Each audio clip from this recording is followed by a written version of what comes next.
All right. Welcome back, you guys. Thank you so very much for joining me. My name is Swada Kumayanja, but you guys can call me Q, and you are on another episode of the Everyday Hero Show where I bring to you someone in your life or someone in my life that does amazing things, that does good things, that makes you feel better, but does not get the credit that they deserve. Today we have Tina, from Good Nurse, Bad Nurse, and yeah, she's a nurse. I've been on her podcast. She's absolutely fantastic. Tina, welcome, welcome, Thank welcome. you. Thanks for having me.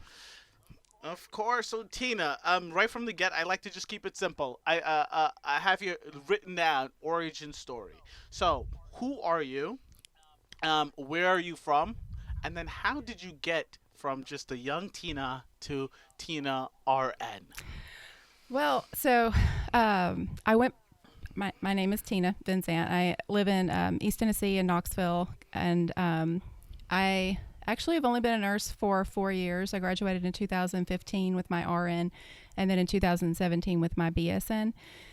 Um, I went back to school when I was older, so I have children, and they were teenagers and didn't need me as much anymore, and so I just thought about what I would like to kind of do for myself. And so decided I wanted to go to school for nursing, and then just started doing that slowly. It took me several years because I just did the prerequisites really, just a little at a time, and then applied to nursing school and, just sort of did the really slow path. Um, and so that's kind of how I got to being a nurse. Billionaire. So that's super simple. But I want to know really who Tina is. Now, Tina, all right? You don't know who someone is unless you know where they're from. I want to know parents, how many siblings did you have? What was that life like when you were young? And when you were younger, did you always know nursing, or was nursing something that just Um, happened?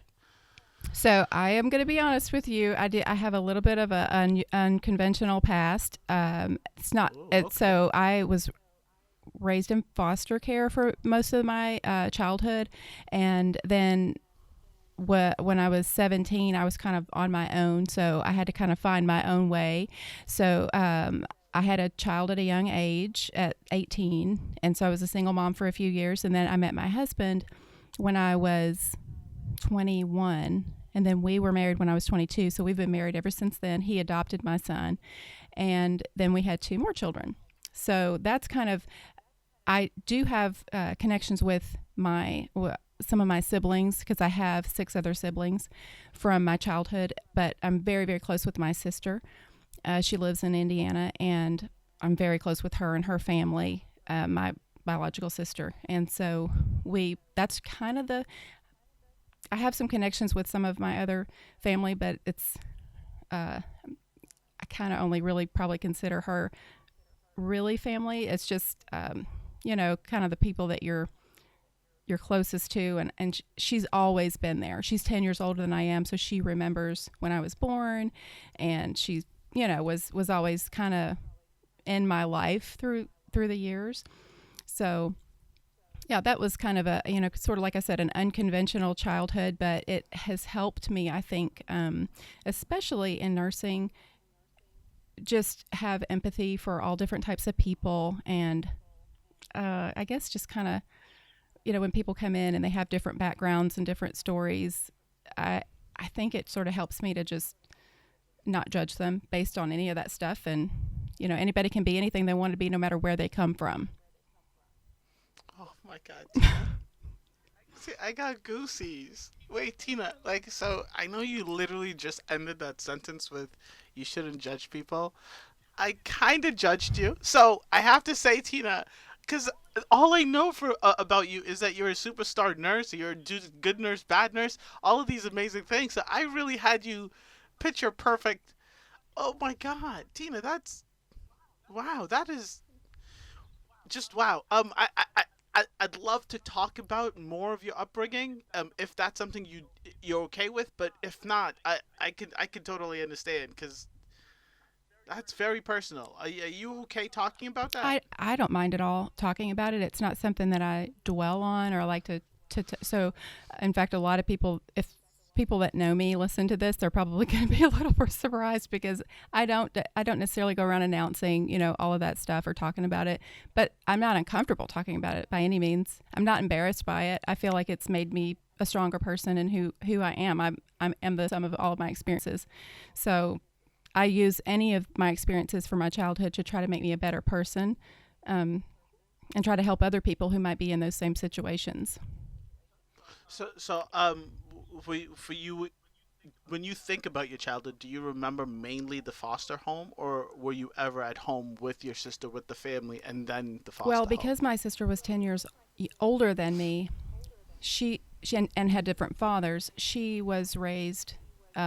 We were raised in different states. She was raised in Indiana, Oh yeah, and wow. I was raised in mostly Nashville, the Nashville, Tennessee area. So she would come and visit, but I was pretty much ties were severed between me and my biological mother when I was, I believe, 5 or 6. I remember that happening, um, but and I was the youngest of her 7 children, and she didn't have any of her other children. I was kind of the last one to that was still hanging around. I guess I don't know. I guess the way it works is Yeah. if you have children, and they get taken away or somehow taken care of by other people, and then you continue to have more children, they don't. I guess they don't automatic, or maybe this was a long time ago. They don't automatically come in and take that child. So I suppose it takes a few years, or like I said, back then maybe it did. So yeah, I was probably 5 or 6, but I do remember her. I went when I was grown. I went back to find her and sort of developed. She had a lot of mental health issues, which is why she wasn't able to take care of the children that she had. So it took me a long time to process through all of that and not resent, not have bitterness, and finally forgive. It took me a long, long time. But I just, I've worked on it. She died in 2010 when she was 69. Um, I'm so sorry. it's, she was just, I think she's probably better off, like in a better place because she was a very, tortured kind of person. So I feel like she's at peace now. That's really deep, and I have to say, like, that would be probably the most resentful causing situation like ever. Like I think it's super super self-aware of you, super super emotionally tough of you to for you to do the seeking out, right? So you said you did the seeking out after time passed and after you took care of yourself. But that's huge. That's huge, Tina. That really is huge. Good for you. Okay, so when did you decide? How did you decide nursing was the thing? Because you said you had your kids and you were raising your kids, and you just recently became a nurse. How did that happen? When did it hit you, or did you always have a feeling nursing was the way forward? Um, I'm, I think it's so hard for me to remember that because it's sort of been a long process of a thought that was always sort of in the back of my mind. Even when I was younger and a young single mother, I kind of felt like I wanted to do that. But Mm, it felt impossible then. It just felt like, and it probably was. It was not time for me to do that at that time, but it was something I wanted to do. And then when I met my husband, um, he is sort of a what am I trying to say? He's like an anchor. So he's a very stable, grounded individual, and so he was just like home for me. Like for the first time in my whole life, I had a home with my husband. So, and he was a father to my son. So we all of a sudden had all the stability. But and so I didn't need to go to school because he had a very good job. He was a computer programmer and just a wonderful provider and a wonderful husband. And so he never expected me to work or needed for me to work or wanted me to, but I wanted to. And so he always supported me that if I wanted to, I could. Um, and then at some point, I think it just became more of an option. Like the kids were older and it seemed like doable. So it just took time. And at some point, I thought, now it could happen. I could start taking classes, and it just, it took a long time, but it finally happened. I'm really happy for you. I'm super happy you decided nursing, right? But so like when you were doing your prerequisites, it was always I'm doing these prerequisites to get into the nursing Yeah. program. It was always I'm going to start going to college for nursing. It was never maybe I want to be a stewardess or maybe I want to be a vet it was always nursing. It was. What's funny about that is I'm gonna be so honest today. I don't know if I'm gonna like hearing this Hit back, me. I'm all but when I first started, I was all gung ho about doing nursing, and then I took anatomy and physiology and got a B plus. And Oh Jesus, I'm yeah, embarrassed girl. to say that because I know so many nursing students out there. They're like 4.0, whatever. So Yes. I I had always been able to take classes, and where I never saw school really as a challenge or as difficult. But I also was older. It had been 15 years or 20. I don't even know how when I started that I had even done anything like that, and I think it was really hard for me to get back into it. And so I really kind of shook my confidence, and I Mm. decided I wasn't going to go to nursing school because I thought you had to have perfect grades and straight A's, and I just thought I can't do this. I'm not going to get in nursing school. Why would I continue on this path? So I stopped, took a semester of like just elective type things, and at some point I was talking to someone, and I said something like, well, I always wanted to go to nursing school, but I'm just not smart enough to get into nursing school. And they were just like, really? Because that doesn't, they just kind of, and it was a nurse, and and actually she worked at a school of nursing, and she said, I think you should rethink that. And I was like, but I got a B plus in anatomy and physiology. And she just died laughing, which is, Yeah. Tina, I'm telling you, girl. Yo, you're something else, Tina. You're something else. You, it's funny to me now. yeah. It is hilarious now when I Of, think about it. Of of course, that's course, of silly, but I course. just didn't understand it. But it's also like the situation because you haven't been in Right. school in forever, and you came back, and but like, but still, wow, Tina. Yeah, I mean, your expectations for yourself are somewhere through the roof. That's where they are. But I just as a kid, I don't know about the stability situation, but were you a good kid in school, like when you were younger? I always was just, I don't ever remember it being a struggle. I just always did whatever, I always just did whatever I Well, had to do. I wasn't necessarily a perfectionist or anything like that, but I also didn't have a lot of guidance, and I didn't. I feel like if I had had a more nurturing environment and an example, I probably would have. But I didn't even know to care about it. Does that make sense? yeah, It just yeah. was a non. No, it makes School was a sense. non-issue. When you remember studying the Maslow's hierarchy of needs, Yes, most that definitely. rang so true to me. But when I learned about that in our psych, nursing psych class, I just remember applying it to myself and thinking about my childhood and how I really wasn't able to flourish because I wasn't getting some of those basic needs met. And so it helped me understand how important it is to give people the opportunity. Everybody needs the opportunity to have those basic needs met. And it's better for society in general if all people are given those basic needs, because then you're going to have a better society. It's going to lift everyone up, because you can't possibly get to the higher level where you're dreaming and you're actually making yourself a better person and focusing on yourself and being better if you're struggling trying to just meet your basic needs. And even as a child, it's like that. You're the safety and security, I think, is one of them. So, when you're in some, not all foster cares are like this, and I don't want to go start saying anything negative about foster cares, because foster homes, because there are a lot of really wonderful ones, but some of them aren't great. And so at the very least, they can be, um, not nurturing, I guess, you know. That is fair to say, the very least. I mean, of course, like obviously, you're a perfect example of someone coming out of foster home and having a wonderful life.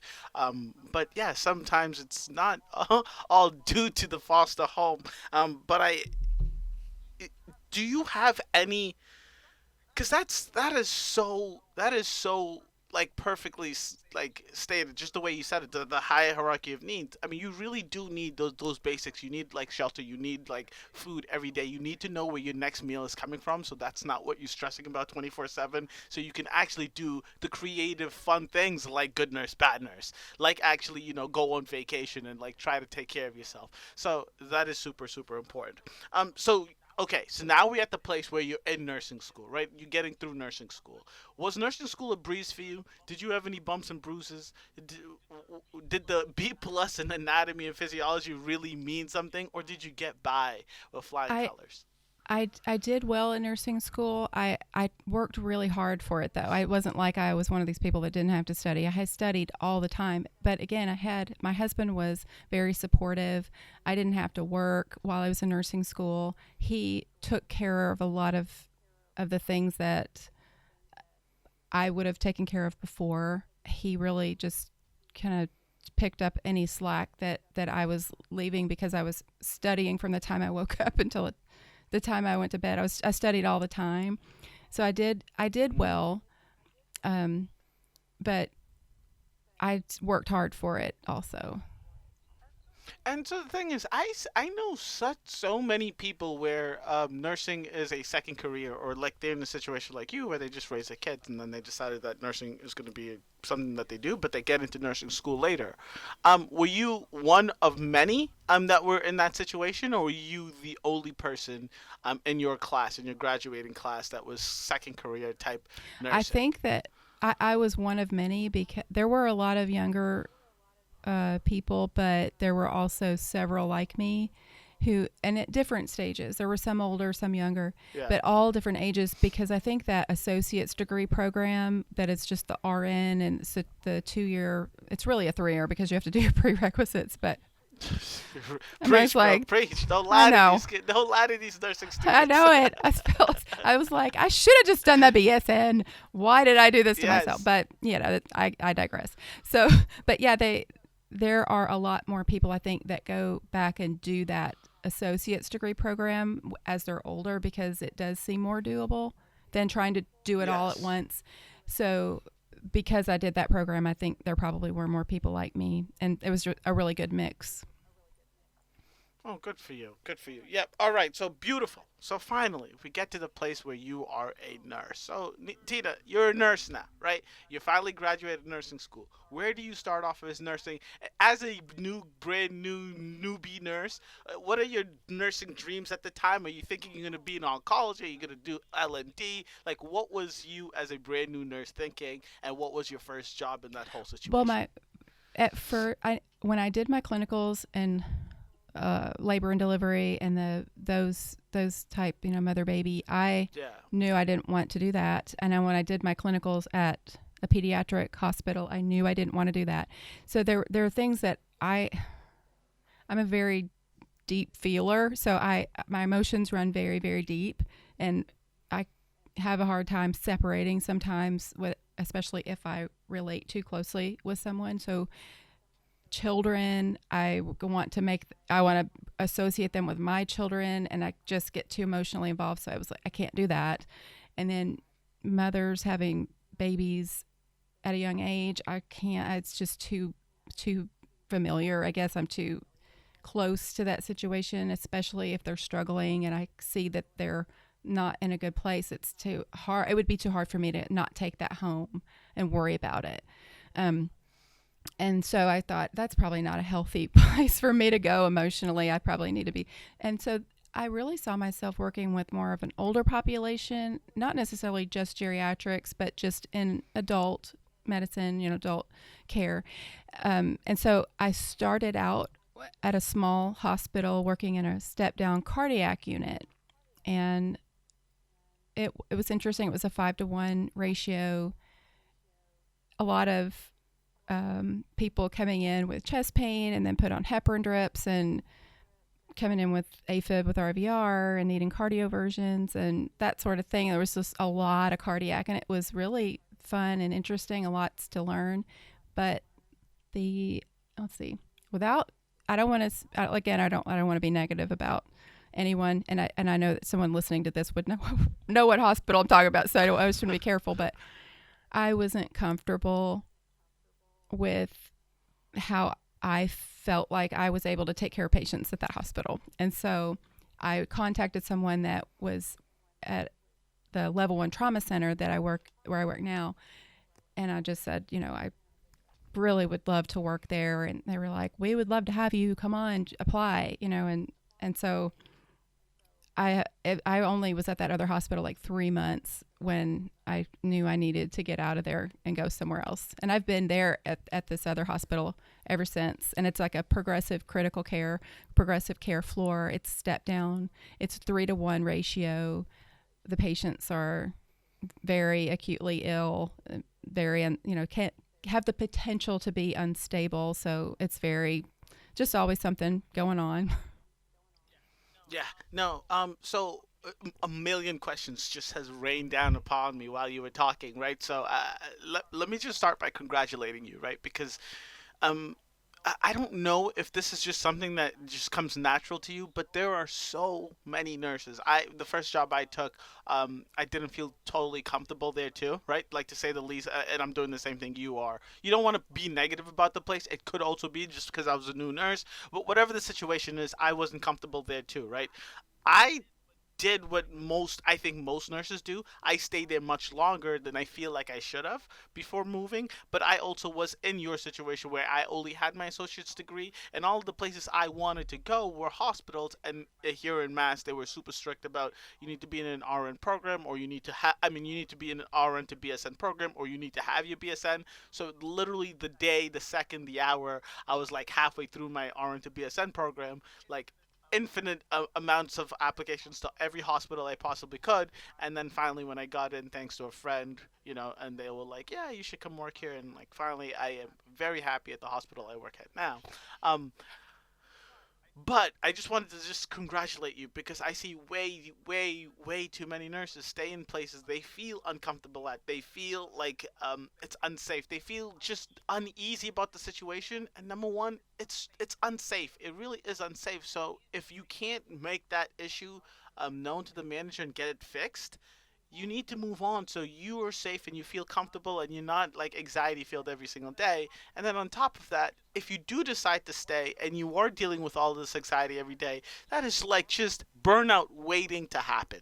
So just Tina, it just makes me really happy when I hear nurses say, I felt uncomfortable or I didn't feel safe and I moved and I made the decision. Because as a nurse, you literally can get a job any single place in like the world. Not, forget about America, forget about where you live, forget whatever the situation. Even if there's no hospital, you can work at a VNA, you can work at a clinic, you could do anything until you can find that place where you feel safe and challenged and all of that stuff all put in together. So I love the fact that you did that. Like that just makes me so so so happy. It just makes me really really happy that that's how you went about it, right?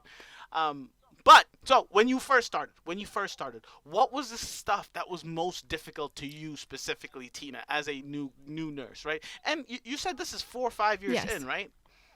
Yeah, so I feel like you're still in that, you finally getting your groove, and but oh yeah, no, but you've been at this new job much longer because you were only at the first one for 3 months. But what was super difficult for you as a new nurse, or what did you really like just dislike as a new I nurse? can tell you without any hesitation whatsoever, my least favorite thing in the whole world as a brand new nurse was handoff. It was trying to hand off the patient to the next nurse. It made me an absolute wreck and caused so much anxiety. Um, it's terrible. And I've talked about it many times on Good Nurse, Bad Nurse. We've done special episodes on it. I've done a video on it because it's my absolute pet peeve, and I'm going to make it my one of my goals and one of my missions is to change the world of nursing and to try to get people to be more supportive of each other, and it's everyone, not just new nurses, but new nurses especially, to give people latitude and grace, and treat people the way you would want to be treated. So when I say all that, I mean, for those of you who haven't, I have a lot of, I don't know about you, Q, but I have a lot of nursing students that listen to my podcast, and they message me all the time, and they're so excited. I understand that because I know how exciting it was in nursing school, and you just want to talk about it all the time. So to hear someone talking about nursing, I would have loved to have had something like that when I was in school. So Yes. I get it. I get the Yes. excitement. So if you're listening and you are a nursing student, I don't want this to sound discouraging. I want you to be the change is what I want you to do. Okay. I want you to not be like this. And I also want you to know that not every situation is like this, but one person can cause so much anxiety. It's unbelievable. So don't be that one person. But what I'm talking about is you spend 12 hours at the bedside doing everything you possibly can. You do your assessments at the beginning of your shift, head to toe, chart everything. You keep an eye on your patient. You give all your meds on time and in a perfect world, and you're watching your patient, you're noticing changes on telemetry, you're noticing changes in breathing and respirations, and you're just flying, like just doing great. And then you try to your best to prepare your patients for the handoff, and I do that by checking my lines, making sure fluid bags are full, making sure new setup for, like, we use the big 60 cc cylinder, 60 cc syringe with a cylinder, like for peg tubes, and we get a new one every shift. I go ahead and put that at the bedside, things like that, just to try to prepare for the next person so they can have a little bit better shift. And then you go to give handoff, and that person notices one thing that you forgot and says something about it and makes kind of a big issue. And I'm not talking about a safety issue. Of course, that needs to be pointed out, but even that, there's a professional way that you can do it that's not degrading to someone. Like if someone has, for instance, someone one time had, Oh no, yeah, Tina. are you there? Hello, Q? Tina. Can you hear Yes. me? Okay, I'm sorry. It just the screen froze and I couldn't hear you for Can a you? second. But yes, so there's yeah, I can hear you now perfectly. So there's a professional way to do that. And if someone has, you were about to So, say, like, if someone has made some sort of an error, okay. For instance, one time when I was new, someone showed me how to hook up the suction to um, an NG tube, and hmm the way that they showed me how to hook it up to the wall suction, because I wouldn't ask someone how to do it, and this person showed me how to do it, and it was wrong. I had hooked it in. That person showed me the wrong way, which also taught me a lesson, and that's go look up the procedure on the best thing to yeah, do is to go look it up. But then when the next shift came on, that nurse noticed that it was hooked up wrong and was like, kind of made, like, I guess it was sort of like a negative experience. It could have been a teaching moment, like, oh hey, I know you probably didn't realize this, but this actually goes here, and this is a vent, this is not supposed to be plugged in here, that kind of thing. And it could have exactly. just been you know it didn't have to be a negative experience. Instead, I still remember that moment to this day because it was so impactful, because it hurt my feelings the way that person handled it, and I went home feeling like a horrible person and a horrible nurse because I made one mistake, and I did the best I could, but it doesn't matter. I beat myself up for over that. And so to me, you ask what is the one thing that was the most challenging thing for me as a new grad and a new nurse. And experienced nurses will tell new nurses, well, just don't take that. Just tell that, stand up to that nurse. Don't let it bother you. When you're a new grad, you can't do that. You don't have that skill yet. You haven't developed enough confidence to stand up to someone. Yes. Okay. So I'm sorry about all of this on your guys' end that are watching this. It's just some internet issues, some computer issues, technology issues. Tell me when it's not a goddamn issue, right? It's supposed to be here to help us, but sometimes I feel like we cater to it. Yes. Um, but so that was, I think, a good ending to the last conversation we were just having about the giving report, and why that's a frustrating situation for most nurses, especially when you're new, because you just feel the pressure that you need to be perfect all the time. You don't out there. You don't. But like you said, very like well said. There is a way to tell someone you did something wrong. There's a way to tell someone I like to receive my information this way. I don't want too much of the history when you give me a report. I don't want all of the details of every bruise on the patient's body. There's a way to say that in a kind way. There's a way to say that, you don't have to tell me this every time you give me a report. Or you don't have to be mean. You really don't have to be mean. And it's such an anxiety filled situation all the goddamn time. I don't know if you guys do bedside reporting, We do.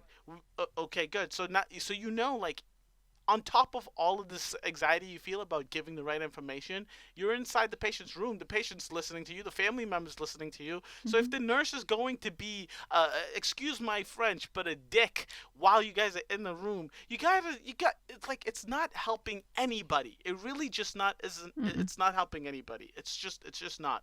Um, but I have to follow up on that question, Tina. How have you gotten better at giving report, at making, helping other people when they mess up during report, or having something like an oopsie daisy like you had with the suction? How have you gotten better with that, and what would you like to see moving forward? Because you say you want to make a change. What kind of change would you like seeing moving forward? Well, what I have tried to do over the past several years, and I'm a team leader now, so I don't actually take my own patients usually. Every now and then I'll take a patient, but I don't get handoff in that way. The team leader hands off to the team leader, so we're kind of handing off report to for the whole floor. So it's a little different, but what I've tried to do is during handoff, number one, if I see anything that I feel like needs to be addressed, if it's something that I can do, I'm just going to do it.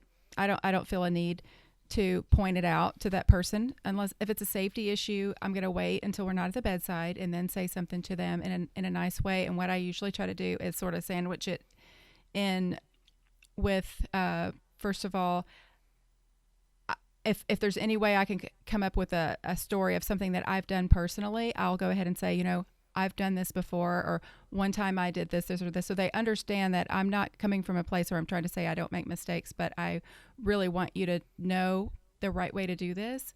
And I want, for the safety of the patient, from going forward, this is the best way to handle this. And I totally get why you did it that way. That sort of thing. It's just, there's a way to admit your own faults, admit your own weaknesses, and then say, in this case, I've noticed this is something I know that you don't know. We all know something that everybody knows something that somebody else doesn't know that we could share. And if we just look at it that way and don't be offended if someone's trying to correct something, that's not good either. Be Yes. teachable, want to be teachable.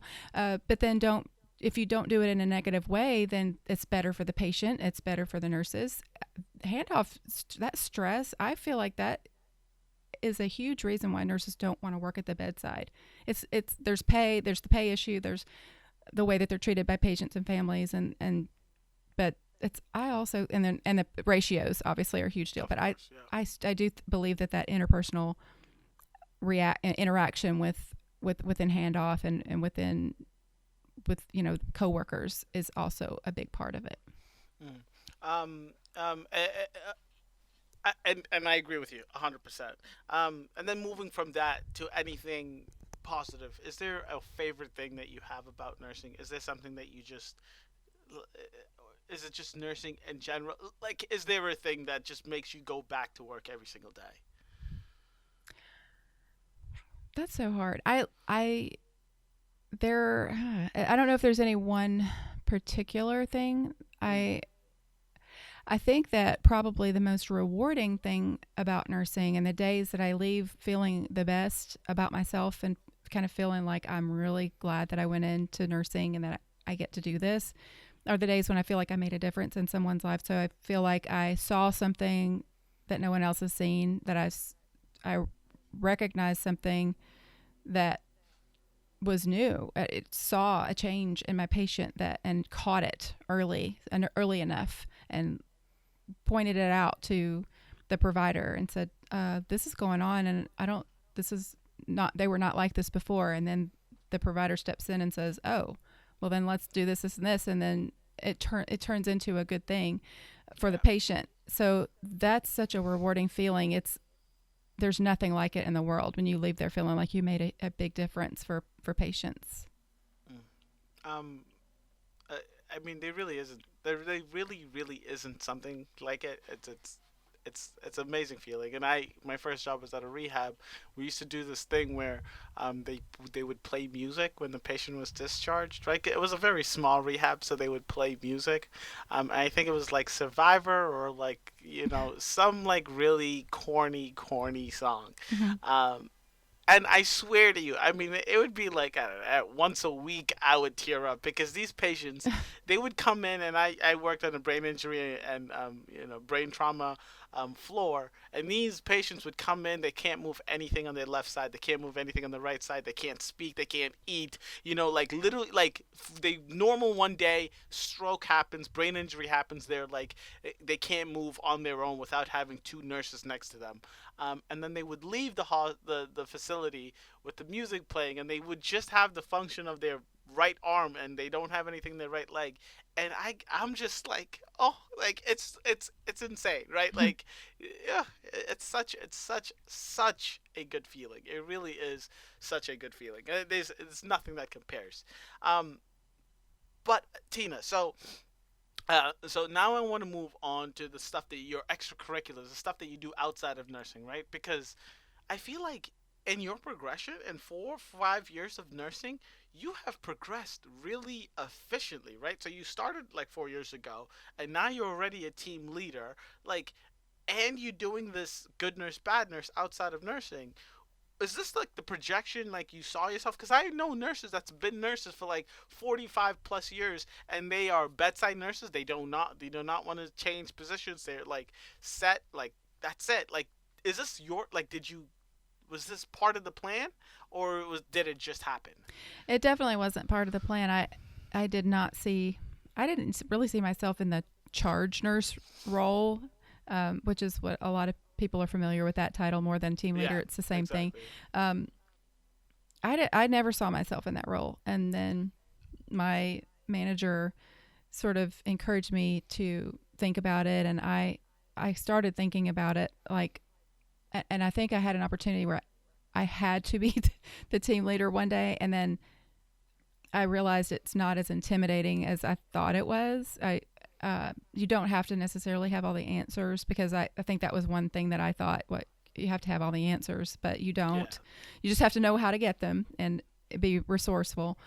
And so, no, I didn't see myself doing that. But then when an opportunity came up, I thought, well, why not? Why not take it and just see how I do? And if I don't like it, I can always go back to the other or do something else. But I actually do love it because I love working with nurses, and I love helping nurses. Nurses are just amazing people, and they're so appreciative, and I get to help the patients and nurses also. So I'm helping the patients, and then I'm By helping the helping. nurses by yeah. So it's a wonderful position. I love it. And it's funny that you say that because you're right. Like, the thing that causes me the most anxiety is giving report and dealing with that situation. Um, but the thing that helps me with all of my anxiety are my coworkers, right? Like, it really is like your coworkers, and just like you said, it could just be one nurse can make or break your experience as a nurse, Yeah. your day at work, you just the actual unit, like the vibe, the cohesiveness of the entire unit. It only takes really one bad nurse to ruin uh, the entire unit. So I think, I mean, I love if you have good coworkers like I do. You know, going into work, taking care of crazy patients, taking care of good patients, but whatever you want to call them, it makes everything a little bit better, Mm-hmm. a lot a bit better. All right, so let's talk about good nurse, bad nurse, ladies and gentlemen. If you don't know what good nurse and bad nurse, if you are a healthcare provider, if you are a nurse and you don't know what good nurse, bad nurse is, I don't know what you're doing. All right. I think it's fantastic. So why don't you, real briefly, just tell us what Good Nurse Bad Nurse is, and then tell us how that came to be.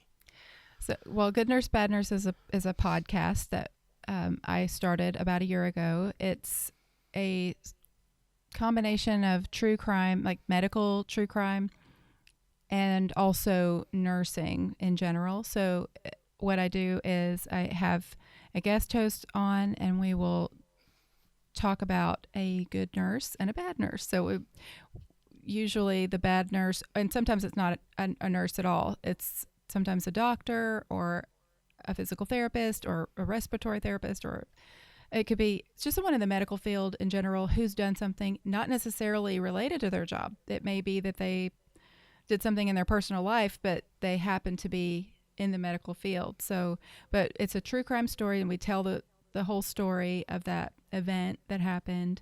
And I enjoy listening to podcasts, the true crime podcasts. So I just wanted to create something that sort of incorporated that element into it, but then also gave me an opportunity to discuss nursing and the medical field in general, and then use it as an opportunity to sort of bring together nurses and other medical professionals and help with, because while I want nurses to have better relationships with each other, I want that's a goal of mine, is to just continue to foster that idea of we're all part of one big family of healthcare workers, but also the relationships within interdisciplinary relationships. So nurses and pharmacists, and nurses and doctors, and nurses and respiratory therapists, and and everybody with each other, because you in healthcare you can kind of have that silo effect where you know what you do, and you think what you do is the most important thing, but you don't know how to consider what is going on in the pharmacy. What is going on in the pharmacy? Please let me know. I'm just kidding.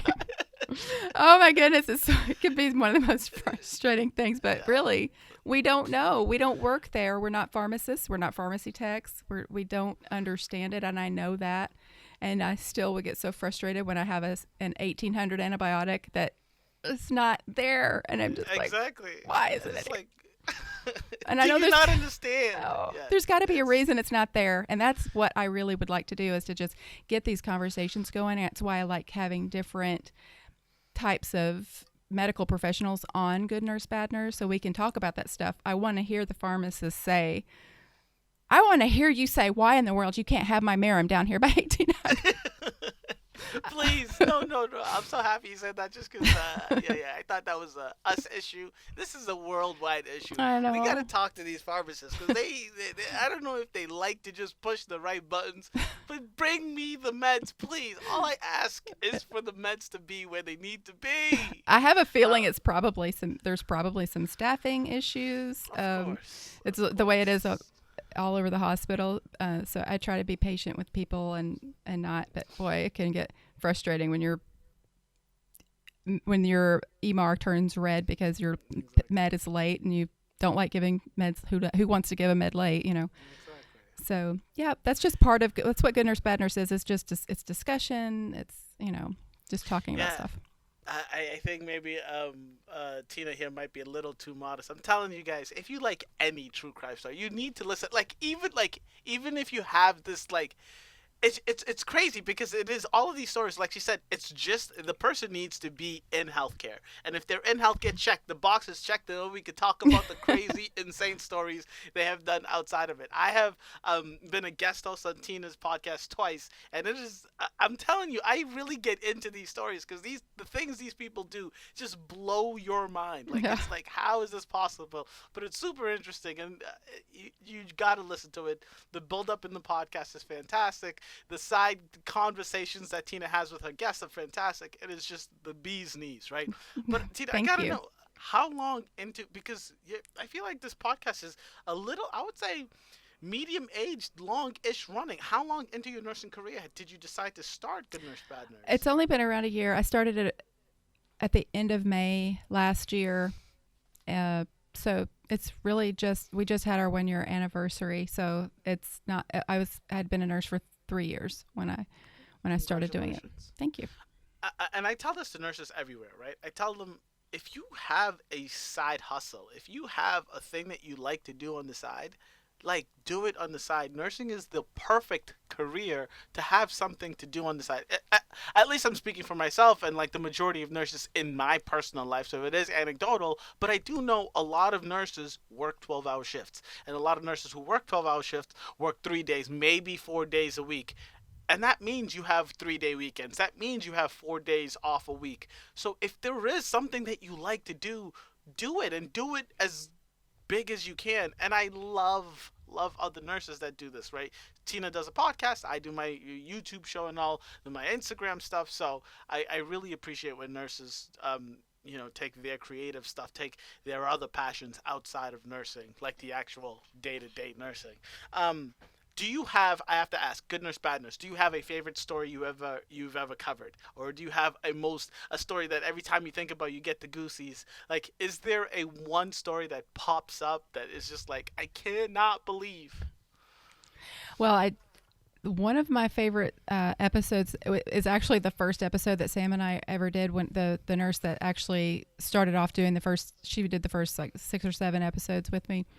Is the story of, I'm gonna forget her name now, but her name is Kristen, and I can't think of her last name. But she's, if you Google nurses who kill their patients, she's probably going to come up in the very top of the list. Of course. She had just a really bizarre kind of like background and things that kind of led up to. And there are a lot of podcasts who have done her story, not medical podcasts, but just true crime podcasts. And it's one of the reasons that I thought that I wanted to do a podcast on just medical, because when I heard her story, I thought, wonder if there's others. And then I started trying to look for them. But she, that episode that we did is so funny because we didn't know what we were doing. So we just had like this recorder, this like external recorder just sitting in the in the middle. But we were having so much fun, and Sam and I just have a really good rapport back and forth. So we just laughed the entire time. And I can remember just talking about her. One of the funniest things was when we were talking about how she would cause a code. She wanted to cause a code so that because the security guards would always come to help with compressions, and she liked the security guard. So she would give the patient inject something into their IV to cause them to code so that she would have the security guard. My God. I know, it's terrible. And so Sam and I, and so like I said, that's how you pick up your date. That's insane. It's terrible. And so the work that I always say, like I want to laugh whenever something is like inappropriate and you're not supposed to laugh. And the thing that struck me so funny is Sam and I were just like, what in the world? Can you just imagine this? And I said, people were probably like, oh my gosh, Kristen's got her makeup on. Somebody go get the code card. So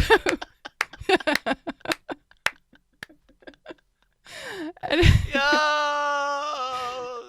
that is so true though. At some point, you got to pick up. Why she looks so nice with her new scrubs? Get close to that code card. Yeah, that is insane. Oh my God, I gotta go listen to that. That's hilarious. That's so fun. I mean, so obviously you hear us laughing, but you gotta listen to the podcast to get the context. Obviously, it's sad situations, but that's what the entire podcast is about. So you guys have to please go listen to it. Any episode, it's super interesting. Just please go find one of her podcasts and go listen to it. I have a fantastic time. But yeah, so you got into the podcast thing. Is this something that you hope and plan to take over all of your nursing time, or do you just enjoy doing nursing and podcasting is something you do on the side because you have the time to do it? Well, it's definitely a hobby that I enjoy doing, that I'll continue to do. It's also something it's helped to give me a platform for subjects that are important to me, like, for instance, someone introduced me to a pharmacist who is who works for Med Global over in Bangladesh in a refugee camp, and so I interviewed her, and I did a very like a special episode just about the Rohingya refugee crisis. And so then we have this case coming up here in Nashville where a nurse was arrested, and I feel very passionate about that. So it's sort of given me, I guess, a passion for trying to help people and bring awareness. So I really would I could see a time at some point. I don't think I ever want to not do bedside nursing, but I could see a time where I might want to go to like maybe a PRN status and work some at the work less at the hospital and do more of this, just so that I can work in that capacity where I can bring awareness to issues that need to be talked about. Have you? This is just a crazy question. Have you ever thought about getting into politics? Oh, that would be probably like if nursing was didn't work out, that would probably be my second passion. Like I love. Wait, are you serious? Oh, I love politics. I really think that you should. Yeah. You should run for something. School council. Oh, gosh. I don't know what they do in Nashville. Whatever. I don't know, Tina. You've got just that right mindset for just moving the people forward. I love it. I love it. I love it. I love it. But perfect segue. Obviously this is what you do because that was a perfect segue, Tina. The nurse that got arrested. Can we talk about that? First, just tell us what happened, because this is something I've talked about multiple times. But when I say talk about, I really mean looking at the camera and talking to myself. Mm-hmm. And I've heard many different things about the situation. So why don't you just tell us the background situation of this nurse that got arrested, and then we can go from there. Okay, so what happened is a nurse working at Vanderbilt University, her name is Rodonda Vaught. Mm-hmm. She was working in neurocritical care, and this is all the information coming directly from the CMS report, and anyone can go on Google and look it up, the CMS report, and you can read all of the details of what happened. But this comes directly from that report and an investigation, a formal investigation that was done. But Rodonda was working as what's considered a help all nurse on a neurocritical care unit at Vanderbilt University, and she was asked by a nurse to take medication down to that nurse's patient in radiology because her patient was needing a PET scan, and the patient was getting anxious and was not wanting to go into the machine, and so she needed something to kind of help relax her so she could get her scan. So Rodonda went into the Pyxis to pull out Versed, which the doctor had ordered. So she went into. At the time she had a orientee with her that was kind of following her around, and so she went into the Pyxis. She typed in VE, and the medications that start with VE came up. She chose, rather than choosing Versed, which probably wouldn't have come up in the Pyxis because that is a brand name, and they are usually generic names that come up. But Vecuronium, which is a paralytic, it's a medication that's given to patients when we're going to intubate them because it paralyzes the muscles, and including the diaphragm, which is obviously the muscle we use to breathe. Helps you breathe, yeah. Yeah. So she pulled out Vecuronium. She reconstituted it and took it down to radiology. The patient was in a room that's sort of like a holding type room because when they were waiting for someone to come down and administer the medication, and then once the Versed is administered, they wait about 30 minutes for it to kind of kick in. Then they come get the patient and put her through the scan. So she administered the medicine, and she had another task that she was supposed to be doing. She was supposed to go on down to the emergency room to do something like insert an NG tube or a Foley or something like that. So she administered the medicine. There are not computers down there. In order for her to be able to pull up that patient's medical record and scan the patient's armband, scan the medication, and all of those safety checks that are in place at the bedside that aren't down in radiology. And so she administered the medicine and then left, went on down to the ER. And in the meantime, the patient was not able to breathe because her diaphragm stopped working. All of her muscles stopped working. She couldn't move. She couldn't talk. She was aware of what's going on because it doesn't sedate you. It doesn't make you unaware. But she couldn't breathe. And so she became unresponsive. A transporter somehow saw her and didn't think she looked right and went in and checked on her, called a code blue. They came, they coded her, they received ROSC, but then was not able to Keep her. Yeah, they had to put her on a ventilator and send her back to the ICU, but she was no longer aware. She was alert and oriented before, and talking, and she had had an aneurysm, and that's the reason that she was in the hospital to begin with, a bleed. But she was alert, oriented, functioning, and so when this happened, she never regained consciousness, and they eventually, I think, a couple of days later, had to pull all of the life support, and she passed. And so Redonda was fired when the hospital, I guess, investigated it. They realized it at the bedside. Another nurse saw the vial that had been used to administer the medication, and they said, "Is this what you gave her?" And she said yes. And that's when they realized that she had given vecuronium instead of Versed. So she was fired in January. That happened in December of 2017. She was fired in January. She started working at Centennial Medical Center, another hospital in Nashville. She worked there for several months. The nursing board investigated and determined that she did not need to lose. She should not lose her license based on this event. It was a medication error, and while it was horrible, and just a complete tragedy, and she will never get over it herself, they determined that she did not need to lose her license. And so they didn't pull her license. Then at some point in October, I guess Medicaid and Medicare came to investigate. They did a full investigation, wrote up the report. Vanderbilt was going to lose their funding, their Medicaid and Medicare funding, because of this event. And Vanderbilt had to make some changes. They have not disclosed what those changes were. But then based on this report, the CMS report, the district attorney, I don't know how, somehow got a hold of this report and saw that this nurse overrode a safety mechanism. So when she pulled out the vecuronium, she had to have hit override. It didn't let her just pull it out, so she hit override. And because she did that, that is the only reason that I've ever seen the district attorney give for why they are bringing criminal charges against her. But because she hit the override option and then just went ahead and skipped over that safety feature, she's charged with reckless homicide and felony neglect of an elderly person or something like that. And she's facing 12 to 20 years in prison. That's insane. So I need to know. So thank you. That was the most, yes, thank you for letting us know what happened. What are your feelings about this?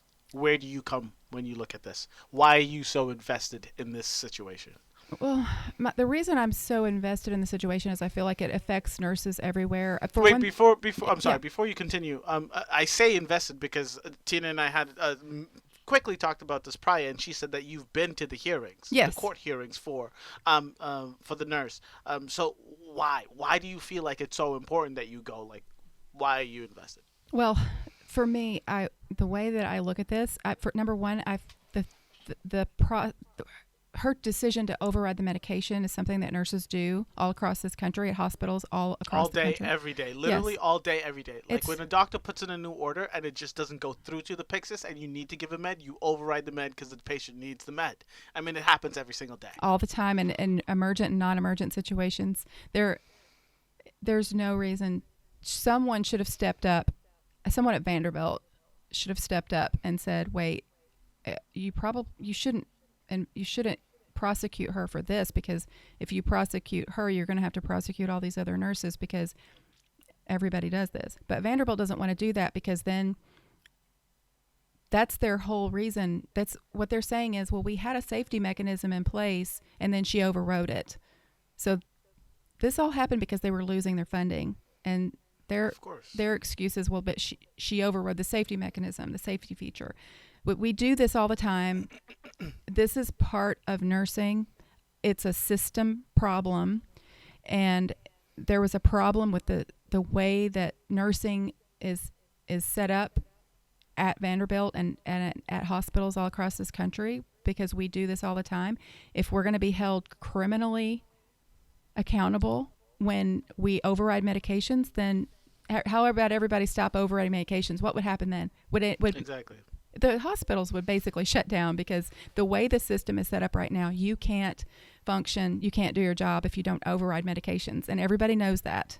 Yeah, Everybody no, knows I mean, it. the reality of the situation is if we honestly decided to stop overriding medication, when my patient who has chest pain, who doesn't have any nitro ordered, who just came to the hospital, who doesn't have any morphine ordered, who have zero orders, and I decided, you know what, let me wait until the system says I can take the medication out without the override, that patient's going to die. Many patients are going to die if we don't override. And I understand it's a complicated situation. And the thing that frustrates me the most about this story, I haven't kept up nearly as much as you, Tina, but I have kept up a little. And the fact, like you said, Vanderbilt fired her, and she was working as a nurse because the nursing board okayed it. They said that it wasn't her fault. Like, she could keep her license. It's her fault, but she could keep her license. She does not need to lose her license. It bothers me that Vanderbilt all of a sudden said, you know what, let's put all the blame on her the second their funding was involved. Yeah. But before the funding was involved, they were like, all right, she doesn't work for us, whatever. The second the funding gets involved, nope, zero blame was Vanderbilt. It was all the nurse's fault, which is super, super, super, super frustrating. Can you give us an update? Do you know where they are in the proceedings? What's the situation? What it's looking out to be? Does she look like she's going to be a free nurse? Is she going to get, like, do you know what the situation is currently? Unfortunately, yes, I do. She's been through a couple of hearings. She pled not guilty, of course. She's not guilty of reckless homicide. She's not guilty of neglect, felony neglect of an elderly person.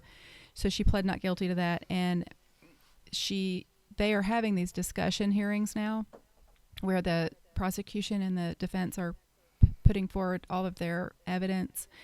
And the next discussion hearing is set for June 27th at 9 a.m. And then I believe at that hearing, a trial date will be set. And so then she'll have to face a trial. It's ridiculous. This is insane, Tina. This is insane. Just the fact that she's being charged With the charges that they put up, reckless homicide, Mm-hmm. like, is that real? Like, that's insane. Yeah, and my thing is, when Joy Behar made the comment about the doctor's stethoscope. Yeah. Nurses got so mad all over the country when the Senator Walsh made the comment about playing cards. All those things are frustrating to nurses because they feel misunderstood and they feel like nobody understands what their role is and what they do or how valuable they are, and it can be frustrating. But over 600,000 nurses jumped onto a Facebook group for nurses with cards after that happened. And those people, that's a very active group now. They get on there and they talk about all kinds of things all the time. Some things are important, some aren't. They're just kind of like, it's just a place to go and chat with other nurses. Same thing with Show Me Your Stethoscope. Janie Harvey started that, and there's over 600,000 nurses in that group. I will say this about that group. That group does amazing things. In fact, they are supporting Redonda Vaught. They have helped to raise over $90,000 for her defense fund in a GoFundMe account. Good So job. it's a wonderful organization. So I want to definitely give them a shout out. But my thing is, why are more people not absolutely throwing a fit over this? Because everybody threw a big fit and everybody was posting about it, memes, everything. Just I posted about it. I was mad about it too, about the card situation. But we better be mad about that. This is serious because it will affect you personally. You make decisions every day at your job, and you decide what to do and what not to do. And if at some point you make a decision that costs somebody their life and you intended to do the right thing, but you just made the mistake, made the wrong decision, you could be charged criminally for it. You could go to prison. Is that what you want? I mean, why are we not all absolutely mad about this and doing something? I'm telling you, Tina, I don't know when, I don't know how, but you need to be mayor of somewhere. You need to get into politics, girl. You need to do it. I mean, you were born with it. You were born with it. But I agree with you 1000%. It's a scary situation. And it really is. This is one of them situations where it could literally happen to any nurse. It's not Yeah. like, oh, it's like one of those rare. No, this could happen to any nurse anywhere. Like literally every single day, this happens. Hmm. It's nuts. Thank you so much for coming on, Tina. I really appreciate it. And I'm sorry about all the technical issues. But before I go, please, I want you to plug away. Where can people find you? Where can people listen to your podcast? Where can people get any information about Tina that they need? You can find us on Instagram. You can find us on Facebook. We have a website, goodnursebadnurse.com, and our episodes are on there. We have my husband does the website, so he always wants me to talk about that. But also, we're on Stitcher, Apple Podcasts, iTunes, all pretty much anywhere you can find a podcast. Good for you. And like I say, you got to go reach out to her. I always say this only when it's true. The only reason that Tina and I are connecting is because I reached out. I don't know if it was me DMing her or me messaging her, but the moral of the story is she responds. Whenever you reach out to her, she responds. So if there's specific questions you have about the case that's going on right now with the vecuronium, or if it's about good nurse or bad nurse, or if there's a story you want her to cover, literally just reach out to her because that's the only reason this is happening. That's the only reason I was able to get on her podcast, and she's super open about everything. I mean, you heard the podcast today. I mean, the video today. She's talking about everything from when she was born till um, to this case that she's invested in. So, Tina, you really are good people. You really are good people. For nurses out there, Tina's the kind of nurse I'd like to be one day. But thank you. I really appreciate this. And don't forget to like and subscribe. Catch you guys later.